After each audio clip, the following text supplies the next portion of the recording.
یوم جمعہ ایک کام بہت اہم ہے کرنے والا. میرے آقا علیہ الصلوۃ والسلام کا فرمان عالی شان ہے، جو جمعہ کے دن حدیث پاک کا خلاصہ ہے 200 بار درود پاک پڑھتا ہے اس کے 200 برس کے گناہ معاف کر دیے جاتے ہیں. تو بالخصوص یہاں تاجپور کے اسلامی بھائی بھی اور مدنی چینل کے ناظرین بھی جمعہ کا دن جب بھی آئے کثرت کے ساتھ درود پاک پڑھنا اپنا معمول بنائیے. یہ بھی یاد رہے کہ جمعہ کے دن کی ایک نیکی 70 نیکیوں کے برابر ہے. اس دن ڈھونڈ کر نیکیاں کرنی چاہیے، زیادہ سے زیادہ نیکیاں کرنی چاہیے. اور یہ بھی یاد رہے چونکہ اس دن کا شرف، اس دن کی بزرگی، اس دن کا مرتبہ بھی بڑا ہے، تو جمعے کے دن کوئی ایک گناہ کرے اسے 70 گنا عذاب دیا جائے گا، یعنی 70 گنا ملٹیپلائی ہو جاتا ہے گناہ. تو ہمیں سوچنا چاہیے بالخصوص ساری زندگی گناہوں سے بچنا ہے، مگر شب جمعہ اور جمعہ کا دن گناہ نہیں کرنے بلکہ خوب عبادت کرنی ہے. الحمدللہ شب جمعہ دعوت اسلامی نے کتنا اچھا مدنی کام میں عطا فرما دیا ہے کہ ہر شب جمعہ ساری دنیا میں دعوت اسلامی کے ہفتہ وار سنت و بڑے اجتماع ہوتے ہیں، وہاں دعائیں بھی مانگی جاتی ہیں، ذکر و اذکار بھی ہوتے ہیں. تو وہ رات دعوت اسلامی کے مدنی مرکز میں اپنے قریبی مدنی مرکز میں گزارنے کی نیت کر لیجئے اور جمعے کا دن جمعہ کی نماز ادا کیجئے، خوب عبادتیں کیجئے، تلاوت قرآن کیجئے. اللہ تعالی ہم سب کو آج کے دن کی برکت عطا فرمائے. حضرت سیدنا اوس بن اوس رضی اللہ تعالیٰ عنہ سے روایت ہے کہ میں نے نبی پاک علیہ الصلوۃ والسلام کو فرماتے ہوئے سنا، جس کسی نے جمعہ کے دن اچھی طرح غسل کیا اور صبح سویرے بیدار ہو کر مسجد کی طرف پیدل چلا، کسی سواری پر سوار نہ ہوا، امام کے قریب ہو کر بیٹھا اور اس کا جو خطبہ ہے وہ توجہ کے ساتھ سنا اور کوئی لغو بات نہ کی، اس کے ہر قدم پر چلنے پر ایک سال کے روزوں اور نمازوں کا اسے ثواب ملے گا. جمعے کے دن کو خاص طور پر اہتمام کے ساتھ گزارنا چاہیے. اس کو یوم عید کہا گیا، یہ تمام دنوں کا سردار ہے. جمعے کے دن کی اتنی برکتیں ہیں کہ کوئی جمعہ کے دن انتقال کر جائے تو اس کو قبر کے منکر نکیرین کے سوال و جواب سے آسانی اور عذاب قبر سے نجات مل جاتی. ہمارے بزرگان دین، ہمارے اسلاف جمعے کے دن ڈھونڈ کر نیکیاں کیا کرتے، مگر آج ہم نارمل طریقے سے جمعہ گزارتے ہیں. جمعے کے دن بھی معاذ اللہ گناہوں کا سلسلہ ہوتا ہے. یاد رہے جہاں جمعہ کا دن اس قدر مبارک ہے، وہاں جمعہ کے دن اگر کوئی گناہ کیا جائے تو اس گناہ کو بھی 70 گنا کاؤنٹ کیا جائے. تو کبھی بھی شب جمعہ جمعرات کی رات، ویسے تو کبھی بھی گناہ نہیں کرنا چاہیے، مگر اسپیشلی جمعرات اور جمعے کو زیادہ احتیاط اور زیادہ نیکیاں کرنے کی عادت ڈالیں. یعنی اگر اعلان ہو جائے کہ ہفتے میں ایک دن ایسا ہوگا جو جتنا کمائے گا اس کو 10 گنا کر دیا جائے گا، اس دن کتنا کام کریں گے؟ ایک دن میں 10 گنا ملٹیپلائی. جمعے کے دن ایک نیکی 70 نیکیوں کے برابر. مثال کے طور پہ آپ نے 2 دن بعد کوئی نیکی کا کام کرنا تھا، آپ نے کسی کی کوئی مدد کرنی تھی، مسجد میں کچھ رقم دینی تھی، کوئی بھی نیکی کا کام کرنا تھا، کوشش کریں وہ جمعے والے دن پہلے کر لیں تاکہ 70 گنا اس کا جو ہے وہ ثواب مل جائے. برسوں ہو گئے جمعہ پڑھتے ہوئے. امام صاحب خطبہ دیتے ہیں جمعہ کا. اب ہم لوگ عربی تو جانتے نہیں اور نہ جاننے کی کوشش کرتے ہیں. کبھی سوچا یہ جو خطبہ دیا جاتا ہے اس میں ہمارے لیے کیا کیا میسج ہوتا ہے؟ آج انشاءاللہ جمعے کے خطبہ رضویہ کے چند مدنی پھول پیش کرتا ہوں کہ یہ بار بار آپ نے الفاظ سنے ہوں گے، کئیوں کو خطبہ یاد بھی ہو گیا ہوگا، لیکن کیا کہتے ہیں امام صاحب یہ سمجھ نہیں آتا. حالانکہ ہمیں اس کا ترجمہ ماشاءاللہ کتابوں میں ملتا ہے، پڑھے تو صحیح کہ کون سا میسج ہے جو گویا ہر جمعے ہمارے لیے دہرایا جاتا. میں چند انشاءاللہ جمعے کے خطبے سے مدنی پھول پیش کرتا ہوں اور سنیے کتنے خوبصورت الفاظ میں ہر جمعہ ہمیں کیا یاد دلایا جاتا ہے. جمعے کے دن اعلان ہوتا ہے اوصیکم ونفسی بتقوی اللہ عز وجل فی السر والاعلان. خطبہ دینے والا کہتا ہے وصیت کرتا ہوں تم کو اور اپنے نفس کو پرہیزگاری کی اللہ عز وجل کے لیے تنہائی اور لوگوں کے سامنے. فإن التقوی سنام ذر الایمان، اس لیے کہ پرہیزگاری ایمان کی انتہائی بلندی. ہمیں تقوی کا درس دیا جاتا، لوگوں کے سامنے بھی اکیلے میں بھی اللہ سے ڈرنے کی بات کی جا رہی ہے اور فرمایا گیا کہ کہ پرہیزگاری ایمان کی انتہائی بلندی پر ہے۔ اور آج ہمارا کیا حال، ہم نہ لوگوں کے سامنے گناہوں سے باز آتے، نہ اکیلے میں گناہوں سے باز آتے، نہ لوگوں کے سامنے اللہ سے ڈرتے ہیں، نہ اکیلے میں رب سے۔ ابھی جو مذہبی حلیے والے لوگ ہوتے ہیں وہ لوگوں کے سامنے تو شرم کر لیتے ہیں کہ چلو کوئی دیکھ نہ لے، کسی کو پتہ نہ چل جائے، مگر سوچیے جب اکیلے میں ہوتے ہماری خلوتیں ہوتی ہیں اس وقت ہمارا حال کیا ہوتا۔ آج بڑا بھائی نہ دیکھ لے،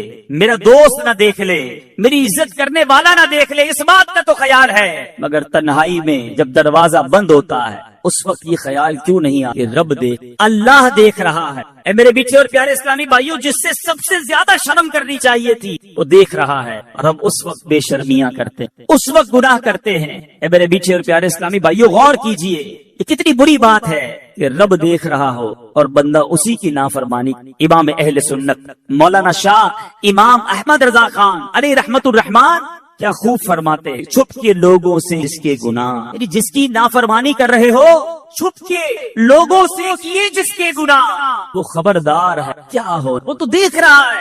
اور اگر وہی ناراض ہو گیا میرے بیچے اسلامی بھائیو، ہمارا کیا بنے؟ خدارا آج مبارک دن اور مبارک مہینہ ہے، اپنے اندر یہ احساس پیدا کی کہ اللہ دیکھ رہا ہے، اور جس کا یہ احساس اجاگر ہو گیا اس کو انشاءاللہ گناہ سے بچنا بڑا آسان ہو جائے۔ بار ایک شخص، کتابوں میں لکھا یہ واقعہ، اس نے ایک عورت کو گناہ کے ارادے سے پکڑا، ہاتھ میں خنجر تھا، لوگ جمع ہو گئے، لیکن وہ بدماش تھا، اس سے چھڑانے کی ہمت کسی میں نہ تھی۔ اس زمانے کے ایک بزرگ وہاں سے گزرے کہ دیکھا ایک بدماش نے ایک عورت کو پکڑا ہے، ہاتھ میں خنجر ہے، لوگ جمع ہے، بزرگ قریب تشریف لے گئے اور اس کے کان میں کچھ فرمایا۔ ان کا کچھ فرمانا تھا کہ وہ بدماش جو تھا وہ گناہگار تھر تھر کانپنے لگا، ہاتھ سے وہ خنجر بھی گر گیا، عورت بھی چھوٹ کر چلی گئی، دھڑام سے گرا، بے ہوش ہو گیا۔ لوگ جمع ہو گئے، کہنے لگے تمہارا تو بڑا کر و فر تھا، تم تو بڑے جری، کسی کو جواب نہ دیتے، تم سے کوئی بات نہ کر سکتا، اتنا ڈرتے تھے لوگ تم سے، ایسا کیا ہوا کہ تم بے ہوش ہو کر گر گئے؟ وہ بدماش کہتا ہے پہلے یہ بتاؤ وہ تھے کون جنہوں نے میرے کان میں کچھ کہا؟ وہ تو زمانے کے فلاں ولی تھے۔ کہا انہوں نے میرے کان میں آ کر صرف یہ کہا کہ جو تم اس وقت کر رہے ہو وہ اللہ دیکھ رہا۔ اے کاش اکیلے میں گناہ کرتے وقت، برائیاں کرتے وقت، حرام کماتے وقت، ملاوٹ کرتے وقت، جھوٹ بولتے وقت، انٹرنیٹ پر یا ٹی وی پر فلمیں، ڈرامے، گانے باجے، بے حیائی کے مناظر دیکھتے وقت یہ خیال آ جائے کہ اللہ دیکھ رہا۔ جمعہ کے دن بار بار گویا ہمیں ریمائنڈر کال دی جاتی ہے، فرمایا جاتا ہے اوصیکم ونفسی بتقوی اللہ عز وجل فی السر والاعلان، اکیلے میں ہو یا تنہائی میں یا لوگوں کے سامنے ہو، تمہیں اللہ سے ڈرنے کی وصیت کرتا ہوں۔ میرے بیچے اسلامی بھائیو، ہر جمعے یاد دلایا جا رہا ہے دیکھو اللہ سے ڈرنا، وہ دیکھ رہا ہے، مگر جمعہ پڑھ کے جا کر پھر گناہ کر، جمعے کے دن بھی برائی کرتے ہیں، ایسا نہ کریں۔ آئیے رب کی بارگاہ میں سچی توبہ کریں۔ آگے ارشاد ہوتا ہے وَاذْكُرُوا اللَّهَ عِنْدَ كُلِّ شَجَرٍ وَحَجَرٍ وَاعْلَمُوا أَنَّ اللَّهَ بِمَا تَعْمَلُونَ بَصِيرٌ، اور اللہ کو یاد کرو ہر درخت اور پتھر کے نزدیک، اور جان رکھو اللہ تمہارے کام دیکھ رہا ہے۔ اللہ دیکھ رہا ہے، یہ اعلان ہوتا ہے۔ ذکر کرو رب کا، پتھر اور شجر اور حجر کے پاس، یعنی جہاں سے گزرو رب کو یاد کرو۔ مگر ہمارا حال یہ ہے، ہم جدھر سے گزرتے ہیں وہاں رب کی کتنے گواہ بناؤ گے؟ کون سی جگہ ہے جو ہمارے گناہ کی گواہ نہیں؟ ارے ہمارے بزرگ تو وہ ہوتے جدھر سے گزرتے ادھر عبادت کر، جس جگہ سے گزرتے مسجد دیکھتے کہتے اس میں بھی 2 رکعت نفل پڑھ لو، مسجد میں جاتے چاہتے ہر ستون پر 2 رکعت پڑھ لوں تاکہ یہ جگہ گواہ ہو جائے۔ ایک بزرگ کے بارے میں آتا ہے، ایک جگہ سے گزرے، واپس آئے، پھر گزرے، لوگوں نے کہا حضور آپ ابھی تو گزر کر گئے تھے۔ کہا میں اس سڑک سے گزر تو گیا، مگر خیال آیا اس سڑک پہ گزرتے گزرتے اللہ کا ذکر نہ کی، میں چاہتا ہوں جس راستے سے گزروں وہ راستہ میرے ذکر اللہ کا گواہ بن جائے۔ سوچو ہمارے بزرگ تو یہ چاہتے، مگر ہمارا حال ایسا ہے کہ جس راستے سے گزرتے ہیں اس راستے کو گالیوں کا گواہ بنا، اس راستوں کو معاذ اللہ گاڑی میں بھی جاتے ہیں تو میوزک چلاتے ہیں، سارا راستہ وہ گواہ ہو جائے کہ میں گناہ کرتے کرتے گزر۔ موٹر سائیکل پہ جا رہے تو کان میں ہیڈ فون لگا کے میوزک، ایک ایک سڑک کو گناہ کا گواہ کر رہے ہو۔ ہونا تو یہ چاہیے کہ میرا سفر بھی جاری ہو، میرا ذکر بھی جاری، میرے زبان پر سرکار علیہ الصلوۃ والسلام پر درود بھی جاری ہو،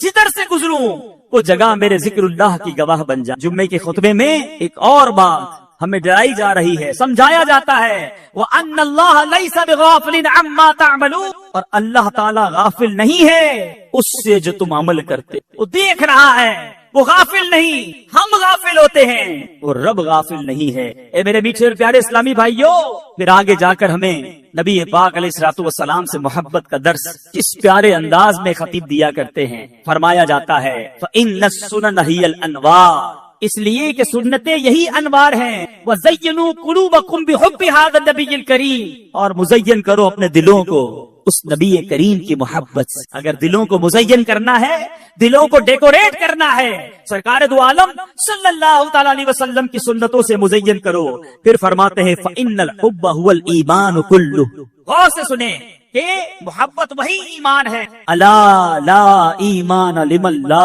محبت، الا لا ایمان لمن لا محبت لا، الا لا ایمان لمن لا محبت لا۔ ہر جمعے کو 3 بار یہ اعلان سنتے ہو، کبھی اس کا معنی سمجھنے کی کوشش، یہ بتایا جا رہا ہے خبردار نہیں ہے اس کے لیے ایمان جس کے دل میں نبی پاک علیہ الصلوۃ والسلام کی محبت، ارے محبت نہیں تو ایمان ہی نہیں ہے۔ الا لا ایمان لمن لا محبت لا، آقا کی محبت یہ ایمان کی جان ہے، ایمان کی اصل ہے۔ اگر نبی پاک علیہ الصلوۃ والسلام سے محبت نہیں، اس کا ایمان ہی مکمل نہیں۔ یہ بات اس خطبے میں نہیں بلکہ بخاری شریف کی حدیث ہے۔ میرے آقا مدینے والے مصطفیٰ صلی اللہ تعالی علیہ وسلم فرماتے ہیں لا یؤمن احدکم حتی اکون احب الیہ من والدہ وولدہ والناس اجمعین۔ میرے آقا فرما رہے ہیں تم میں سے کوئی اس وقت تک کامل مومن نہیں ہو سکتا جب تک میں اس کے نزدیک والد کی اولاد بلکہ تمام لوگوں سے زیادہ محبوب نہ ہو جاؤں۔ ایمان کی اصل ہے میرے بیچ اسلامی بھائیوں۔ ہم بھی نعرہ لگاتے ہیں غلامی رسول میں موت بھی کم نہ ہو جو عشق مصطفیٰ تو زندگی فضول ہے، بڑا بہترین نعرہ ہے۔ اور یہی بات ہمیں حدیث بھی ہے، زندگی فضول ہے۔ اگر واقعی نبی پاک علیہ الصلوۃ والسلام سے محبت نہیں مگر اپنے دل پر ہاتھ رکھ کر پوچھے کیا واقعی محبت ہے یا خالی نعرہ ہی ہے؟ محبت ہوتی تو میں ایسا ہوتا، واقعی سچی محبت ہوتی تو میرا ایسا کردار ہوتا کہ آقا فرمائے کچھ اور میں کروں کچھ۔ ارے جس سے محبت ہوتی ہے اس کی ہر بات سے بھی محبت ہوتی، اس کی ہر ادا سے بھی محبت ہوتی ہے۔ دیکھو محبت کی تو صحابہ کرام نے کی، کیسی محبت کی کہ آج سنتے ہیں تو ایمان تازہ ہو جاتا ہے۔ قرآن مجید فرقان حمید میں ہمیں سمجھایا جا رہا ہے کہ اگر رب عز و جل کی طرف سے برکتوں کو پانا ہے، رحمتوں کو حاصل کرنا ہے، قرآن کہتا ہے قل ان کنتم تحبون اللہ فاتبعونی یحببکم اللہ ویغفر لکم ذنوبکم واللہ غفور الرحیم۔ اے رسول فرما دیجئے اگر تم لوگ اللہ سے محبت کرتے ہو تو میری اتباع کرو، محبت اللہ سے کرتے ہو تو اتباع میری کرو، کیوں کیا ہوگا؟ اللہ تم کو اپنا محبوب بنا لے، سرکار کی اتباع کریں گے اللہ محبوب بنا لے گا اور تمہارے گناہوں کو بخش دے گا، اور اللہ بہت زیادہ بخشنے والا اور رحم فرمانے والا۔ اے میرے پیچھے اسلامی بھائی، یہ قرآن کا بھی حکم ہے کہ پیارے آقا علیہ الصلوۃ والسلام کی اتباع کی جائے، نبی پاک کی سنتوں پر عمل کیا جائے۔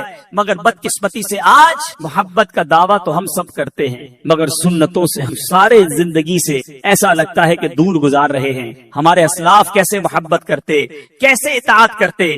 سیدنا صدیق اکبر عاشق اکبر ہیں رضی اللہ تعالیٰ عنہ، آپ کی وفات کا وقت آتا، ساری زندگی تو نبی پاک کی سنتوں پر عمل کیا، آخری وقت کیا عالم ہے؟ اپنی وفات سے چند گھنٹے پہلے ام المومنین حضرت عائشہ صدیقہ رضی اللہ تعالی عنہا سے دریافت فرماتے ہیں کہ رسول اللہ صلی اللہ تعالی علیہ وسلم کے کفن مبارک میں کتنے کپڑے تھے اور آپ کی وفات کس دن ہوئی تھی؟ دیکھو سنت پر عمل کا جذبہ کیسا ہے۔ انتقال کے وقت پوچھا جا رہا ہے کہ کفن میں میرے آقا کے کتنے کپڑے تھے، وفات کس دن ہوئی؟ اس سوال کی وجہ یہ تھی کہ ساری زندگی تو نبی پاک کے طریقے پر چلا ہوں، آخری وقت کفن بھی اتنے ہی کپڑوں میں مل جائے اور کاش دن بھی وہ نصیب ہو جائے جو آقا کو نصیب ہو۔ کفن کیسا تھا معلوم کرتے تھے، ہم لباس کیسا ہے وہ نہیں پہنتے۔ سوچیے کیسی محبت ہے۔ الا لا ایمان لمن لا محبت، اس کے لیے ایمان نہیں، کامل ایمان والا وہ نہیں جس کے دل میں نبی پاک علیہ الصلوۃ والسلام کی محبت نہیں۔ اے میرے بیٹھے اور پیارے اسلامی بھائیوں،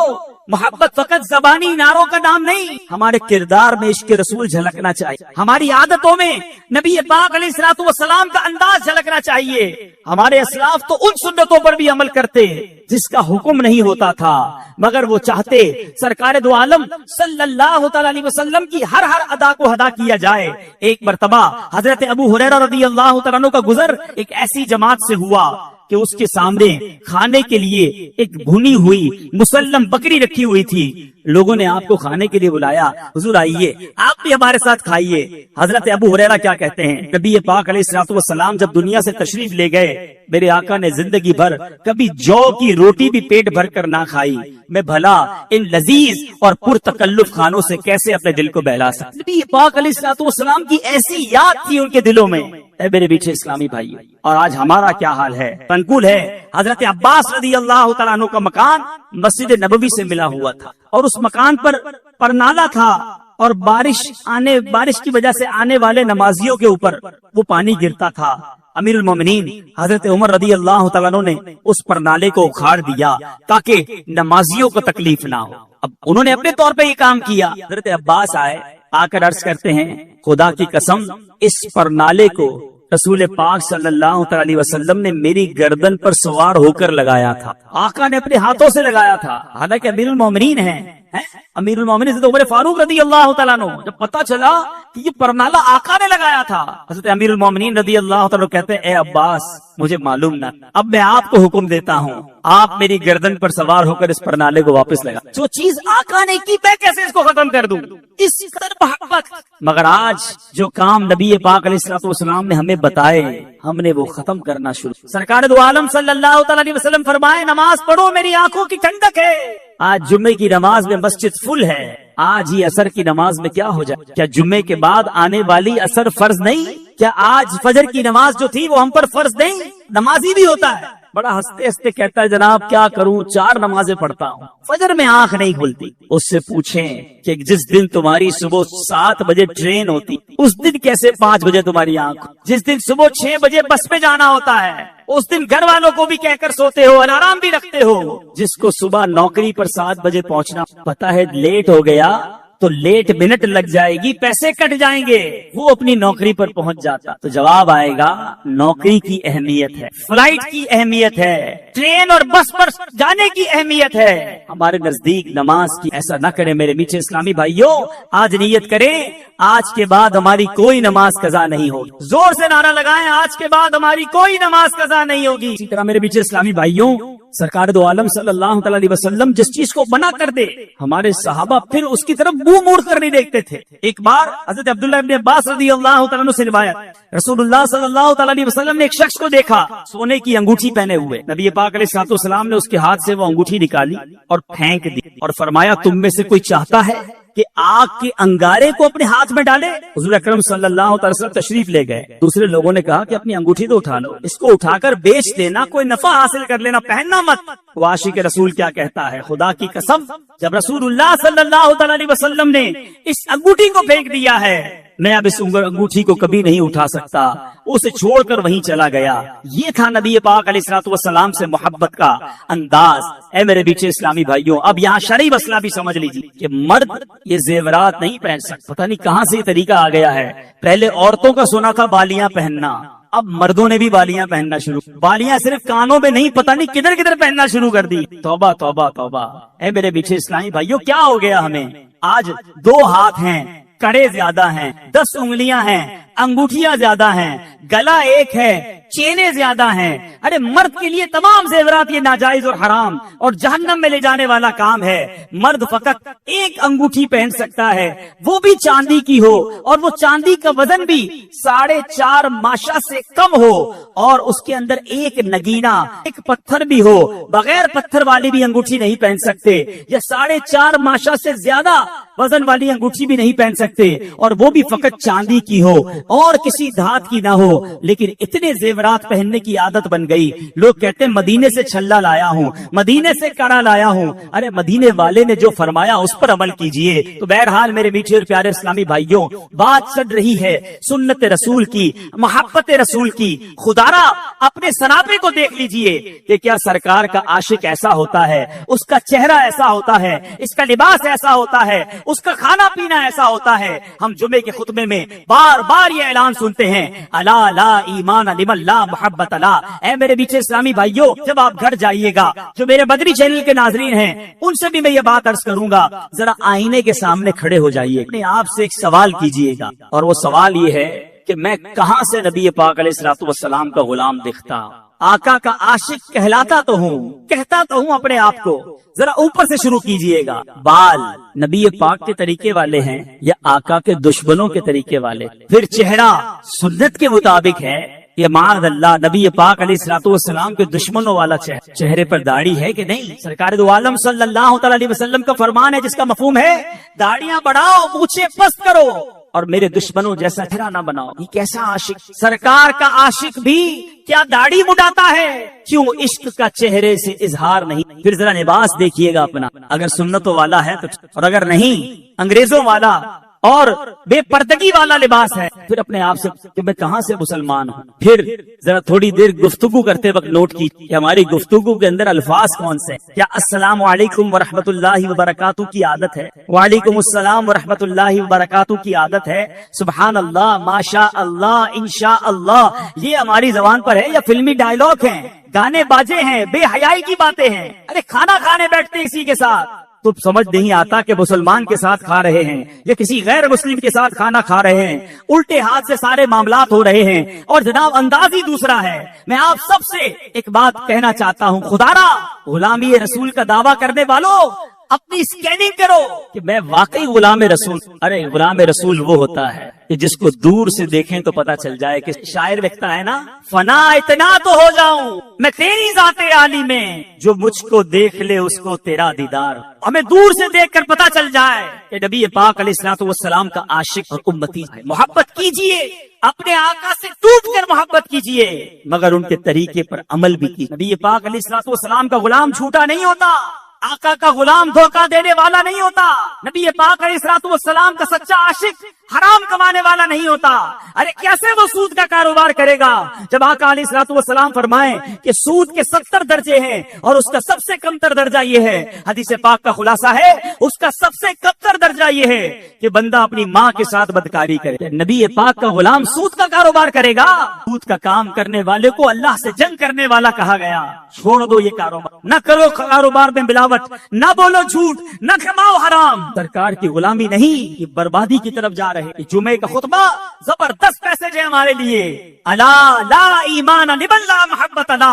ارے نہیں ہے اس کا ایمان کامل جس کے دل میں نبی پاک علیہ الصلوۃ والسلام سے محبت نہیں ہے۔ محبت کیجیے، وہ دل بیکار ہے جس دل میں عشق رسول، وہ دل بیکار ہے جس دل میں محبت رسول۔ میرے میٹھے اور پیارے اسلامی بھائیوں، اس کے بعد جمعے کے خطبے میں ہمیں اور آگے جا کر سمجھایا جا رہا ہے، البر لا یبلا والذنب لا ینسا والدیان لا یموت اعمل ما شئت کما تدین تدان۔ اس کا ترجمہ اگر سمجھ آ جائے نا، ڈرا دینے کے لیے کافی ہے۔ فرمایا جا رہا ہے البر لا یبلا، نیکی پرانی نہ ہوگی، والذنب لا ینسا، اور گناہ بھلایا نہ جائے گا، والدیان لا یموت، جس نے فیصلہ کرنا ہے، جس نے بدلہ دینا ہے، وہ مرتا نہیں، اسے موت نہیں آتی۔ اعمل ما شئت کما تدین تدان، کہا گیا کر لے جو کچھ کرنا ہے، بدلہ دیا جا، کر لے جو کرنا ہے، آخر موت ہے، ایک دن مرنا ہے آخر۔ یہ اتنی زبردست حدیث ہے۔